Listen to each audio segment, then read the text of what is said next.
So the main policy characteristics of COVID, I would say it is a total social phenomena. That is an expression of a French anthropologist, Marcel Mauss.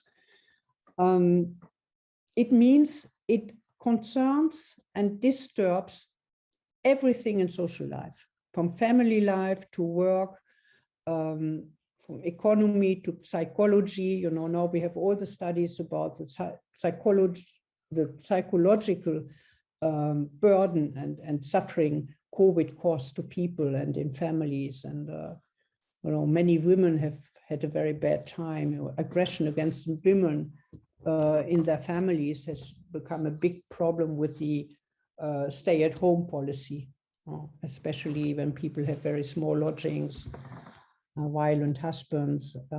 Even in France, where women are very well respected, we have a big problem with aggression of women and spouses because of COVID. So it is a total social phenomena. From big industries to family life, it concerns everything. This is what it means. And that was not so with AIDS. And there's another concept I want you to know, the triangle of impossibilities. That applies to COVID. What does it mean? It means triangle. They are generally in a problem. Very often you have three big issues, three priorities, which you have to serve at the same time, at the same moment. But if sometimes it's possible, but if the triangle of impossibilities applies, and it is not possible. This concept comes from financial economy.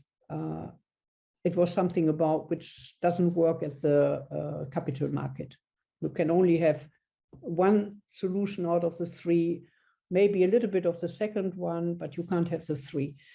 And this theory applies to COVID. Now, look at what governments need to do in order to rule out COVID. They need to protect health. That means avoid that people end up in the hospital, and especially once they're in the hospital that they die. So you have to save lives. They have to protect freedom, especially in democracies, and many countries are democratic. It means you must not shut down and avoid traveling and do social restrictions.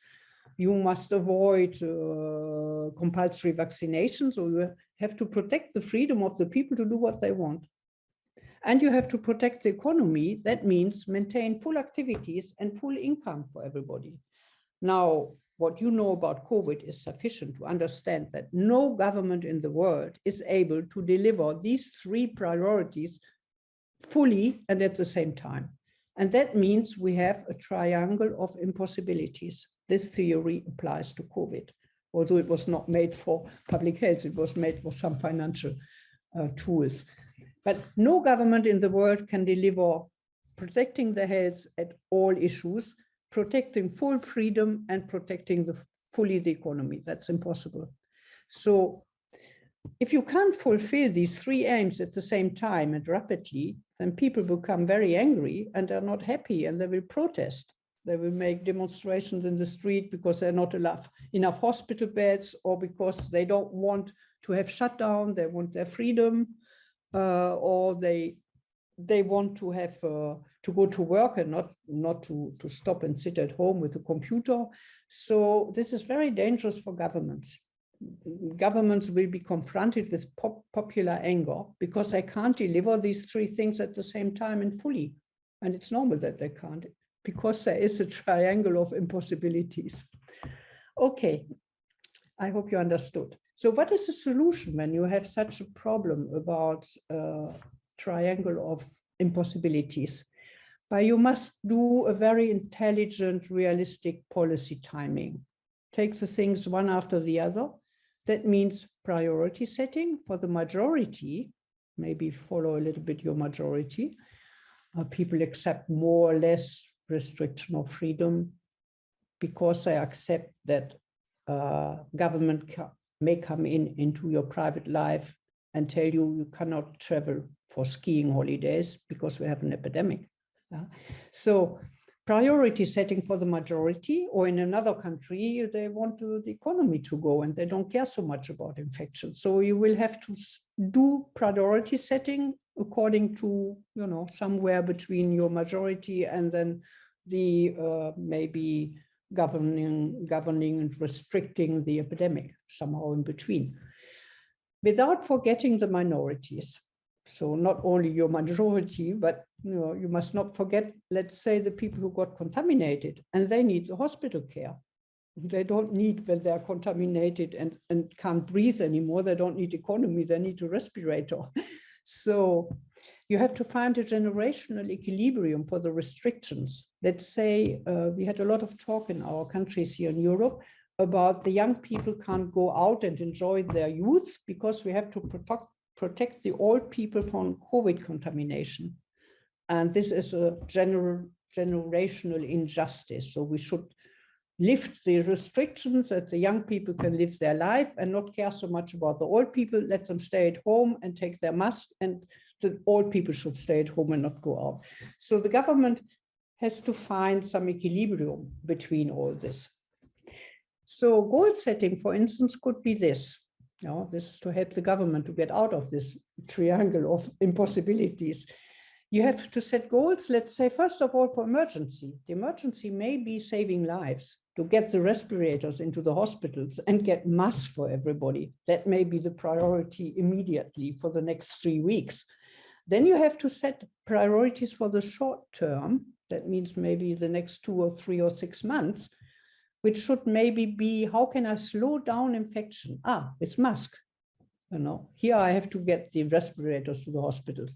Maybe I can make a massive buying of masks to slow down infection and close a few places like big sport events or discotheques. And I have to secure income to people and their jobs. You know, industries who can't work anymore because there is a shutdown, a complete one or a partial one. I have to give money to the people that they can eat, and I have to secure that the companies don't get bankrupt, that they can work again once COVID is over. So this may be short-term management, slow down infection and secure somehow income and jobs. Midterm, let's say for 1 year, you have to combine a subtle exit strategies to get out of your restrictions slowly and progressively without making new waves. And education here is important. Have people been educated meanwhile to the epidemic and to the good behavior? You have to continue to support hospitals because you still have ill people. Oh, sorry. You still have people coming in, and you may still have, even if the waves are lower of the epidemic, you must still have closed economic sectors and you have to support them. So your support to the income and jobs may be continuing, but in more selective ways. Select more of the most needy sectors. So this could be midterm. Long term, you will have to have a plan for recovery for after COVID. And this is what the European Union did. And that's a big victory for European integration. So recovery policies for after COVID, rescaling your economy, improving your health sector, renovate your hospitals, independent production capacity for key goods and services. We needed different medicines in Europe and discovered we can't buy it anymore because the whole world was buying the same medicine in the Asian and Indian and Chinese factories. So we didn't have masks because we didn't produce any. So maybe we should produce masks in the future in our countries to have at least a minimum for emergency. So these are the things you have to learn, and then you make your recovery policies and you put the money there, and this is long term. Yeah? And you have maybe also to renew some international relationship about these globalization of these productions. Maybe it's necessary in the future that every group of countries geographically has some sort of basic production for basic public health needs, like masks and maybe sort of normal painkillers or respirators or things like this. Okay, now the question is, after COVID, once we have learned all this, will we forget about it and start with ideological fighting again?